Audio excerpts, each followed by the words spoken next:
감사합니다. 우리 츠노밸리 믿음 선포 하도록 하겠습니다. 오른손 드시고 우리 두 번째 버전으로 하겠습니다. 한 번 사는 인생 거룩하게 살겠습니다. 한 번 사는 인생 도전하며 살겠습니다. 한 번 사는 인생 웃으며 살겠습니다. 아멘.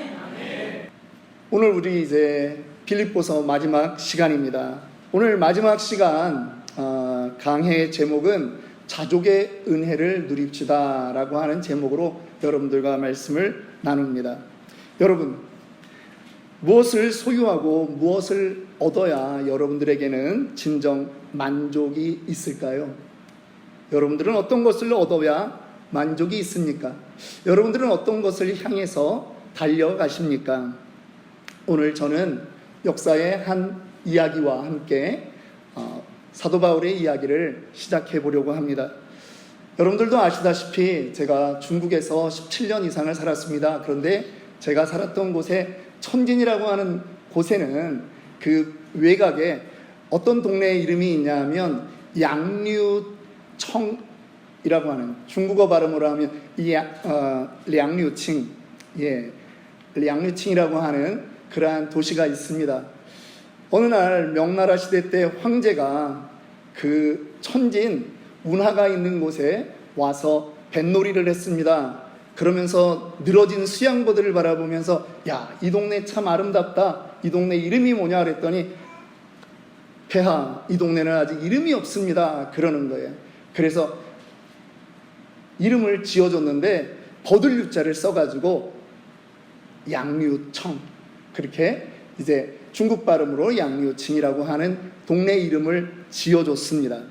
그런데요, 이 지역에는 이 운하가 있다 보니 상해 쪽까지 이게 연결되는 운하인데요, 수나라 때 약 AD, 지금으로부터 그 서기 600년경에 만들어 놓은 그 운하를 따라서 쌀이 움직이는 거예요. 그런데 이 동네에 살던 석원사라고 하는 사람이 쌀 무역을 하면서 엄청난 돈을 벌었습니다. 그래서 천진에 8개, 8대 가문이 있는데 그 중에 이 석씨 가문이 들어가는 겁니다. 그런데 이 사람이 돈을 많이 벌자 무엇을 했는지 아십니까? 집을 짓기 시작한 것입니다. 그래서 지금 오늘날에도 그 사람이 지었던 그 집이 남아 있습니다.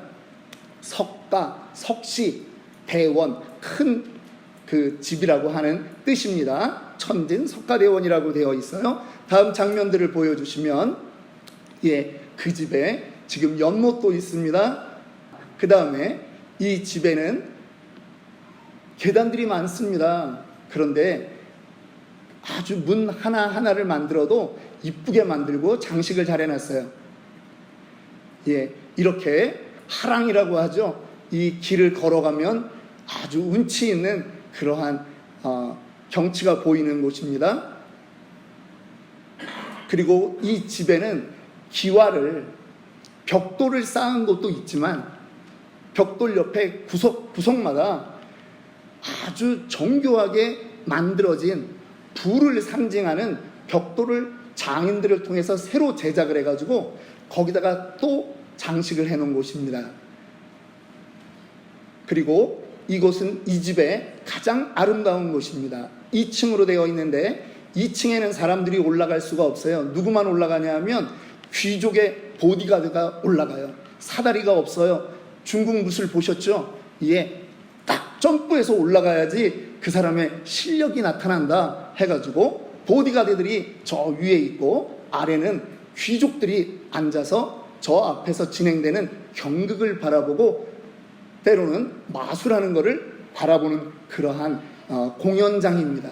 집 안에 이런 공연장까지 있는 거예요. 지금은 이 집이 그러면 뭐가 되어 있느냐? 지금은 천진시에서 지정한 민속 박물관으로 사용하고 있습니다. 이 집은 이 석원사라고 하는 사람이 자기의 재산을 과시하기 위해서 중앙정부의 요직에 있는 관리들을 불렀고, 때로는 1800년대 후반에는 이제 선교사들, 중국에 들어와 있는 서양 선교사들을 불러서 이곳에서 함께 교제하기도 했습니다. 1900년에는요 중국에서 의화단난이라고 하는 일이 일어났습니다. 서양 사람들을 죽이려고 하는 그러한 일이 일어났을 때 서양 선교사들이 이 집으로 숨어서 이 주인의 도움을 받아가지고 목숨을 부지했던 사람도 꽤 많이 있었습니다. 그래서 저는 중국에서 살고 있을 때 이곳을 기독교 유적이다, 남들은 얘기하지 않지만 제가 정한 거죠. 그래서 사람들 많이 구경시키고 보게 했습니다. 그런데 이 집의 한 기둥에는 뭐라고 써 있냐 하면 지족, 알지자 만족할 족자, 너의 족함을 알라 라고 하는 글씨가 쓰여져 있는 기둥이 있습니다. 뭐냐 하면 청나라 그곳에 제상을 데려다가 잔치를 했는데 이 제상이 자기가 봐도 정말 북경에 있는 자금성에 조금 비하면 조금은 떨어지죠. 그건 너무 과장이에요. 그런데 일반 서민으로서 이렇게 좋은 집을 가지고 있는 거는 정말 이건 힘든 일이다. 그래서 이제는 족한 것을 알았으면 좋겠다. 이렇게 현판을 하나 써주고 가는 것입니다. 그러면 석원사라고 하는 그 사람은 그러면 멈췄을까요? 아닙니다. 돈 버는 대로 계속 집에 칸을 늘려나가는 거예요. 그런데 안타까운 일이 발생했습니다. 자기는 이 집이 자기 자자손손 계속 이어질 줄 알았는데 이게 웬일입니까? 청나라가 무너지고 신의 혁명으로 청나라가 무너지고 그 다음에 중국이 혼란의 시대를 맞이한 다음에는 국민당과 공산당이 싸우는 것입니다. 국민당이 우세하면 이 집을 점령해서 자기네 사무실로 쓰고 나중에는 공산당이 점령하면서 이 집이 몰수가 되는 거예요. 그래서 1960년대 이 동네의 사건 중에는 어떤 사건이 있느냐, 이 석원사라고 하는 사람의 손자가 집을 다 빼앗겼잖아요. 사회주의 국가에서. 그러니까 자기 할아버지의 무덤을 도구로 하는 것입니다. 혹시 우리 할아버지 무덤에 금을 넣지 않았을까 해가지고 도구를 했다가 걸렸다라고 하는 그런 안타까운 일도 이 가문에 있는 것입니다. 여러분, 자기의 재산이 정말 무너지지 않는 주택을 지으면 내 자자손손 그렇게 영화를 볼 것이다라고 해서 석원사는 신약 성경에 나오는 마치 그 부자와 같이 그렇게 자기의 미래를 모르고 그 집을 건축했습니다. 이제는 박물관이 돼서 그렇게 남아있기는 하지만 자식들 아무도 그 영광을 누리지 못하고 있는 것입니다. 이 석원사의 삶과 극명하게 대비되는 한 사람의 인생이 있습니다. 바로 우리가 지금 12번에 걸쳐서 살펴봤던 사도 바울의 인생입니다. 빌립보서를 쓴 사도 바울은 우리가 잘 알죠. 그는 지금 감옥에서 이 글을 쓰고 있는 것입니다. 그런데 감옥에 있지만 석원사의 집처럼 화려한 집이 아니라는 거예요. 그런데 그 감옥, 축축한 감옥, 연금 생활하고 있습니다. 어디 나가질 못합니다. 로마 병사가 지키는 곳입니다. 그런데 그곳에서도 사도 바울은 편지를 쓸 때 이렇게 말하는 거예요. 기뻐하라. 기뻐하고 기뻐하라. 내가 다시 말하노니 기뻐하라. 다른 교회에서 이렇게 설교를 하면 보통 아멘을 합니다.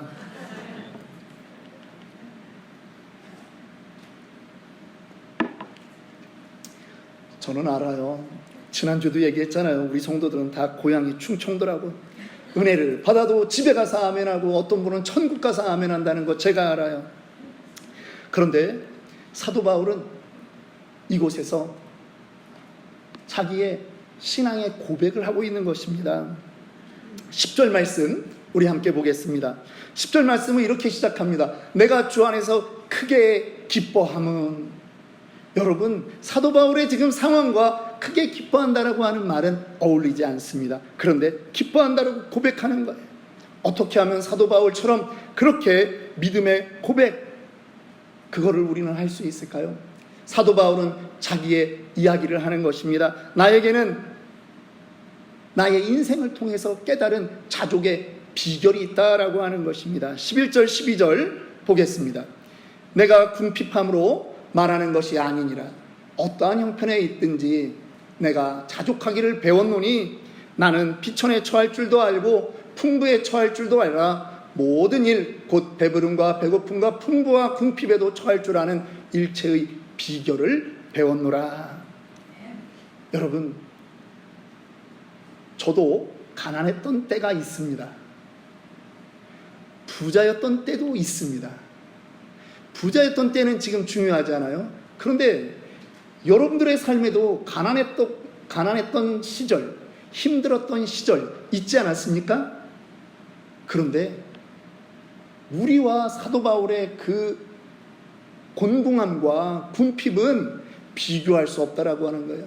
고린도후서 11장 24절부터 27절에 사도 바울이 어떤 수모를 겪고 어떤 어려움을 겪었는지, 그가 정말 비천에 처할 때 어떠한 상황에 있었는지 성경이 말씀하고 있습니다. 유대인들에게 40에서 하나 감한 매를 5번 맞았으며 3번 태장으로 맞고 1번 돌로 맞고 3번 파선하고 일주야를 깊은 바다에서 지냈으며 여러 번 여행하면서 강의 위험과 강도의 위험과 동족의 위험과 이방인의 위험과 시내의 위험과 광야의 위험과 숨이 찹니다. 바다의 위험과 거짓 형제 중의 위험을 당하고 또 수고하며 애쓰고 여러 번 차지 못하고 줄이며 목마르고 여러 번 굶고 춥고 헐벗었노라. 여러분, LA의 다운타운에 가면 홈리스들도 많이 있지만 어떤 홈리스도 이 정도의 비천에 처한 홈리스는 없을 것입니다. 그런데 바울의 인생이 처음부터 그러지 않았습니다. 너무나 가문 좋은 데서 태어났고요. 그는 좋은 학문적 배경을 가지고 있습니다. 그런데 예수 만나서 그 모든 것을 배설물로 여기자 그는 이러한 수모와 이러한 비천한 자리 전혀 문제없이 가게 되었다라고 하는 것입니다. 여러분들에게는 어떻게 적용이 되시는지 모르겠지만 여러분들에게 마음이 상할 때는 언제입니까? 내 마음이 정말 곤고해질 때 언제입니까? 때로는 다음 달 렌트비 내야 되는데 통장을 이건 뭐 볼 수도 없지만 앱으로 들어가서 보니까 말이야, 돈이 부족합니다. 마음이 안절부절 못할 그러한 시간이 있지 않습니까? 때로는 남편이 내 말을 안 들어요. 그래서 이름을 너무 잘 줬어요. 남편은 누구 편이라고? 남편은 영원히 남의 편이라고요. 그런데 남편은 내 말을 안 들어요. 때로는 양로센터에 데이케어 가거나 혹은 일하러 가거나 어디에 갔는데 이유도 없이 누군가가 나를 째려봅니다. 시비를 겁니다. 큰 소리로 말합니다. 평강을 잃어버릴 때 있지 않습니까? 정말 힘들 때 있습니다. 그런데 여러분, 사도 바울이 우리에게 권하는 거예요. 나는 자족의 비결을 배웠다라고 말하는 거예요. 저는 여러분들에게 오늘 이 자족의 비결을 누리기 원합니다. 깨닫기 원합니다. 자족이라고 하는 말은 우리 헬라어로 아우타르케스라고 하는 말입니다. 그런데요, 이 말은 그 당시에 이 스토아 철학의 학자들이 대단히 이 덕목을 중요하게 생각했어요. 그래서 수양을 거듭하면 우리는 자족할 수 있다라고 하는 것을 그들은 전했다라고 하는 것입니다. 그러면 스토아 학파처럼 사도 바울이 지금 깨달은 자족의 비결은 스스로 인내하며 스스로 수양해서 얻어낸 그 자족이라고 하는 것입니까? 아닙니다. 사도 바울이 가지고 있는 그 자족은 그리스도 안에서 얻는 평강을 말하는 것입니다. 고행이 아닙니다. 어떠한 상황 속에서도 하나님에 대한 절대적인 신뢰와 감사를 통해 얻어지는 평강이라고 하는 것입니다. 상황이 어려울지라도 사도 바울은 그 모든 것 가운데 하나님을 생각하는 것입니다. 그러면 기쁨이 돌아와요. 그래서 사도 바울은 13절에 이렇게 고백하지 않습니까? 다 같이 우리 함께 13절 우리 암송해 보겠습니다. 내게 능력 주시는 자 안에서 내가 모든 것을 할 수 있느니라. 많은 교회에서는 이 본문을 I can do it, 난 할 수 있습니다, 내가 성공을 원하면 하나님은 성공의 능력을 나한테 주시기 때문에 나는 모든 것을 할 수 있습니다, 이렇게 해석하고 이렇게 마음에 새기는 분들이 많다라고 하는 거예요. 그런데 말씀은 한 구절 떼서 읽는 게 아니라는 거예요. 앞뒤 구절을 가지고 말씀을 보셔야 됩니다, 여러분. 아무리 이 13절의 구절이 나에게 그렇게 받아들이고 싶다 할지라도 바울이 하는 메시지는 그게 아니라는 거죠. 뭐냐 하면 주님 때문에 나는 그 공고한 시간도 나는 지나갈 수 있습니다 라고 하는 것입니다. 빈궁하면 빈궁한 대로 하나님 앞에서 이것이 문제되지 않는다라고 하는 것입니다. 더군다나 물질이 없고 몸이 공고해서 내가 정말 믿음을 거절할 정도의, 배반할 정도의 위기까지 몰려갈지라도 여전히 하나님이 나를 붙들고 계시기 때문에 그 하나님의 능력 앞에서 나는 모든 것을 할 수 있습니다 라고 하는 뜻이라는 것입니다. 여러분, 그러면 우리가 이 땅을 이겨나가는 그 일 만만할까요? 그냥 이렇게 마음 먹으면 자족합시다 이렇게 결정하면 우리의 인생 그렇게 될까요? 여러분, 세상을 너무 띄엄띄엄 보시면 안 됩니다. 세상을 너무 호락호락 보시면 안 됩니다. 세상의 가치관이라고 하는 것은 정말 무섭습니다. 어떤 가치관입니까? 내가 이만큼 벌어놨으면 되었다, 그렇게 생각하게 놔두지 않는다는 것입니다. 세상의 가치관은 여전히 너는 달려가야 돼. 어디를 가는지 몰라요. 그런데도 남들이 달려가니까 달려가야 돼. 세상의 가치관이라는 거예요. 저는 한국에 있는 우리 입시생들을 보면, 중고등학생들을 보면 너무나 안타까워요. 노는 시간이 없어요. 아이들부터 벌써 뭐를 해요? 선행학습. 지금은 초등학교 4학년부터 의대 준비반이 생겼다라고 하는 거 여러분 아십니까? 부모님이 얘기해 주는 거죠. 얘가 의사가 된다고 뭘 하는지 어떻게 알아? 그런데 너는 이 길을 가야 돼. 달려가야 돼. 옆으로 눈 돌릴 겨를이 없다. 여러분, 세상은 그렇게 말하고 있는 것입니다. 돈 벌 수 있을 때 한 푼이라도 더 벌어야 된다. 그래야 산다. 돈 없으면 어떻게 된다고요? 죽는다. 돈 없으면 죽는다. 부모가 하도 말을 해가지고 애들이 진짜 돈 없으면 죽는 줄 알잖아요. 돈 없어도 사는데 은혜 없으면 죽는다, 이런 말을 교회에서도 안 해요. 우리 교회만 하고 있어요. 은혜 없으면 죽는 거 아시죠? 예, 감사합니다. 이 아멘도 잘해야 돼요. 요럴 때 하셔야 되는 거예요. 예, 은혜 없으면 죽는 거예요. 우리의 인생은 그런 겁니다. 세상은 돈의 위력, 힘의 위력, 권세의 위력, 이거를 우리에게 늘 말하고 있다라고 하는 거예요. 자족이라고 하는 것은 죄성을 가지고 있는 우리의 안에서 저절로 나올 수 없는 것입니다. 그래서 사도 바울은 이 자족을 나는 배웠다라고 말하는 거예요. 11절과 12절에 두 번 반복되는 단어가 있습니다. 나는 배웠다.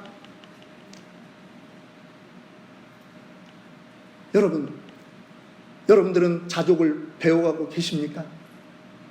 아니, 이 자족이라고 하는 이 말은 정말 우리 일반 성도들하고는 상관없는 그런 말입니까? 아닙니다. 저는 그렇게 생각하지 않습니다. 하나님은 우리에게도 여전히 사도 바울이 이미 배웠던 그 자족의 마인드, 자족의 태도, 그것을 여전히 배우기를 원하시는 거예요. 어떤 방법을 통해서요? 예, 우리 앞에 생기는 여러 가지 문제들 가운데 터득하기를 원한다라고 하는 것입니다. 자족은 모든 것을 내려놓을지라도 무엇을 안 내려놓는 거예요? 하나님을 붙들고 있는 거예요. 하나님 안에 살고 있는 것입니다.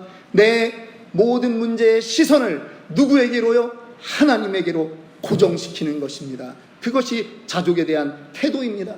그러면 성경은 자족을 무엇이라고 규정하고 있는가 우리는 봐야 됩니다. 디모데전서 6장 6절은 이렇게 말하고 있습니다. 자족하는 마음이 있으면 경건은 큰 유익이 되느니라. 자족, 그것이 우리에게 거룩을 향하여 나아가는 경건의 태도요, 우리 인생의 유익이 되는 태도라고 하는 것입니다. 다윗은 이렇게 고백합니다. 여호와는 나의 목자시니 내게 부족함이 없으리로다. 다윗은요, 풍요로웠다라고 얘기하는데 다윗의 면모를 살펴보면 전혀 풍요롭지 않았습니다. 다윗은 어찌된 영문인지 아버지의 사랑도 받지 못했습니다. 형들의 사랑도 받지 못했습니다. 다윗은 어릴 때부터 그저 목동이었습니다. 집이 가난했던 것 같지는 않아요.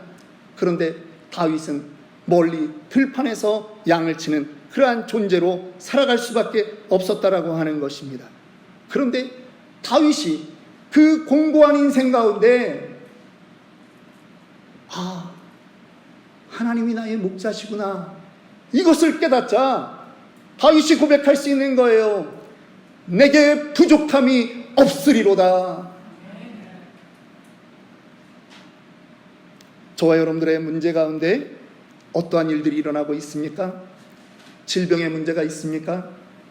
재정의 문제가 있습니까? 자식이 속을 썩입니까? 관계의 문제로 어렵습니까?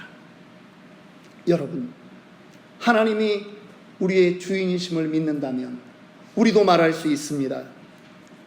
나도 자족하는 사람이요, 부족함이 없는 그러한 존재가 된다라고 우리도 고백할 수 있는 것입니다.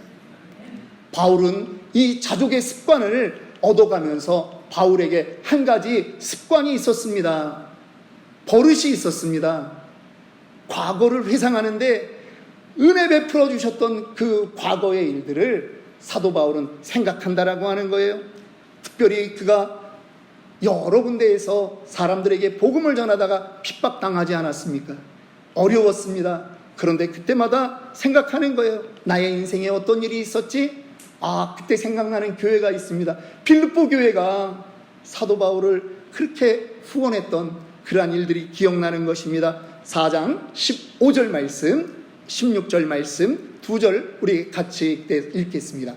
빌립보 사람들아, 너희도 알거니와 복음의 시초에 내가 마게도냐를 떠날 때에 주고받는 내 일에 참여한 교회가 너희 외에 아무도 없었느니라. 데살로니가에 있을 때에도 너희가 한 번뿐 아니라 2번이나 나의 쓸 것을 보내었도다. 여러분, 빌립보 교회를 개척하고 사도 바울이 그곳에만 평생 머물렀던 것이 아니잖아요.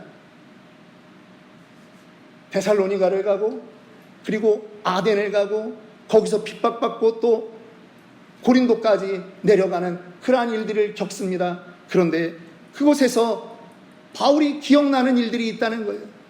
자기가 고난받는 그 순간, 정말 어려운 곳에서 빌립보 교회는 사도 바울을 잊지 않은 거예요. 그리고 연보를 보내는 것입니다. 한 번 보내기도 힘든 그 2000년 전에 2번씩이나 사도 바울의 그 상황을 생각하며 보냈다라고 하는 것입니다. 사도 바울은 이 일을 기억하는 것입니다. 잊지 않는 것입니다. 그리고 사도 바울은 그 연보가 비록 자기의 그 지금 삶의 문제에 대해서 후원하는 것이지만 사도 바울은 이 문제를 어떻게 기억했느냐? 18절 말씀입니다. 18절 말씀. 내게는 모든 것이 있고 또 풍부한지라 에바브로 디도 편에 너희가 준 것을 받음으로 내가 풍족하니 이는 받으실 만한 향기로운 제물이요 하나님을 기쁘시게 한 것이니라. 너희는 사람인 나에게 보냈을지 모르지만 나는 너희가 보낸 그 연보가 사람의 돈으로 생각하지 않는다라고 하는 거예요. 지금 또 로마의 감옥에 있을 때 빌립보 교회가 이 에바브로 디도를 통해서 보냈던 이 연보까지도 구약시대 레위기서에 나온 정말 하나님이 기뻐 받으시는 향기로운 제물로 바울은 그렇게 인정하는 것입니다. 너희는 나에게 한 것으로 생각할지 모르지만 나는 이것이 너희가 하나님께 드린 제물로 생각한다라고 하는 것 아니겠습니까? 저는 우리 교회 성도님들이 11조를 바치고 마음에 정한 주일헌금을 바치고 매월 둘째 주마다 선교주일로 생각해서 선교헌금을 바치고 할 때마다 저는 얼마나 기쁜지 모릅니다. 언어적인 표현이 시간의 문제가 이 예배 가운데 여러분들의 헌금을 붙들고 제가 오래 기도할 수 없어서 그렇지 저의 마음은 여러분들의 그 물질이 얼마나 어렵게 얻은 물질이라고 하는 것을 저는 알고 있습니다. 저도 13년 이상 저도 해외에서 사업을 해봤고 돈을 벌어본 사람입니다. 어떤 물질 하나도 허투루 쓸 수 없다라고 하는 것 저 너무나 잘 알고 있습니다. 그래서 때로는 이름은 말씀드릴 수 없지만 어떤 분이 올려드린 그 몇십 불의 그 헌금은 저에게 눈물을 흘리게 하는 그런 헌금이 되고 있습니다. 그 헌금은 교회에 냈다라고 하지만 교회가 아닙니다. 여러분들의 헌금은 교회가 아닙니다. 하나님께 올려드린 향기로운 제물이라고 하는 것입니다. 이제 이번 주 목요일이 되면 우리가 김주영 목사님 대구 새로운 교회 우리 목사님 가정을 저희가 또 초대해서 이쪽 LA에서 약 6일을 이쪽에서 보내게 되고 또 동부에 또 컨퍼런스 참여하시게 됩니다. 또 참여하신 후에는 또 이쪽으로 오셔서 한 3일 같이 지내다가 한국으로 들어가시게 됩니다. 두 자녀들이 옵니다. 저는요 이미 다 예약해놨지만 정말 잘해드리고 싶어요. 세상에서 어디 가가지고 저 그분 얼굴 몰라요 여러분. 지금 여기 올라온 사진 저도 그 사진 한 장밖에 몰라요. 그런데 우리가 그분을 섬겨드리는 것은 다른 이유가 없습니다. 이렇게 개척교회 안 된다 힘들다 남들이 다 얘기하는 이 시대에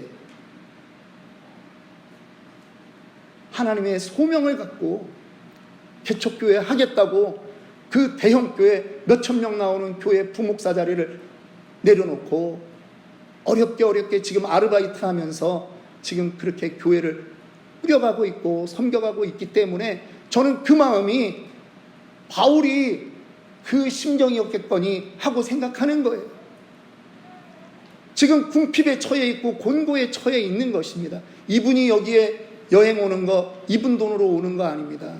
또 다른 작은 교회가 무려 1,000만 원이라고 하는 돈을 대서 이분들의 그 비행기 티켓을 마련해 주신 거예요. 저희는 우리 교회가 그 작은 부분을 또 감당할 수 있다라고 생각하는 거죠. 여러분 그럴 때 우리는 사람을 대접했다라고 하는 것이 아닙니다. 우리는 눈에 보이는 사람을 대접할지 모르지만 똑같은 마음으로 이 우리의 섬김은 하늘에 기록되는 그러한 상급이 될 것이며 하나님이 기뻐 받으시는 향기로운 제물이 된다라고 하는 것을 믿으시기 바랍니다.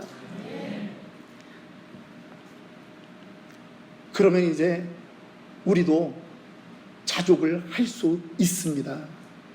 저는 여러분에게 자족의 공식을 한번 우리가 만들어 봐야 되지 않겠느냐 하는 권유를 하고 싶습니다. 여러분 수학 공식 하나 만들면 어느 곳에서는 노벨 상을 준다. 검증되지 않았지만 뭐 그럴 수도 있는데 여러분 자족의 공식을 하나 만들면 여러분 대단한 사람 되는 것입니다. 수학은 이렇습니다. 어떤 수 뒤에 곱하기 0을 하면 모든 것은 제로로 돌아가게 되어 있습니다. 저의 계산이 맞습니까? 예, 맞죠. 예, 이럴 때는 아멘을 안 해도 되고 그냥 예, 맞습니다 그러면 되는데 예, 감사합니다.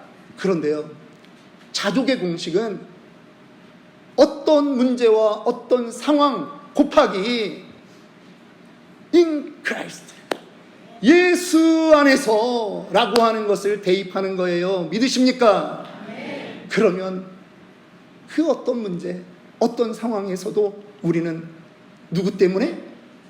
주님 때문에 예수 때문에 우리는 자족할 수 있는 줄 믿습니다. 속상한 문제가 있습니까? 무엇을 곱하시겠습니까? 이런 것도 하나 딱딱 못 맞추면 여러분 어떻게 우리 교회 등록교인 되시려고 그러십니까? In Christ. 영어로 합시다. 예. 재정의 문제 곱하기 인간관계의 문제 곱하기 예. 믿음이 약하십니까? 연약한 믿음의 문제 곱하기 그러면 우리는 자족할 수 있는 것입니다. 바울이 자기의 삶을 통해서 하나님께 영광 돌렸듯이 우리도 그렇게 할 수 있습니다. 말씀을 마칩니다. 여러분들의 인생, 우리는 치노밸리 아름다운 교회, 우리는 말씀 시작하면서 6월 말부터 매번 외칩니다. 한 번 사는 인생이라고 외치는 거예요. 한 번 사는 인생인데 여러분 아름다운 건물을 세워나가는 것에 여러분들의 인생을 전부 다 쏟아 부으시겠습니까? 아니죠. 하나님 앞에 하나님의 영광을 위하여 나는 자족하는 인생 되겠습니다. 그렇게 고백하는 우리가 되어야 되지 않겠습니까? 그렇게 도전하는 저와 여러분들이 되기를 주님의 이름으로 축원합니다. 기도합시다.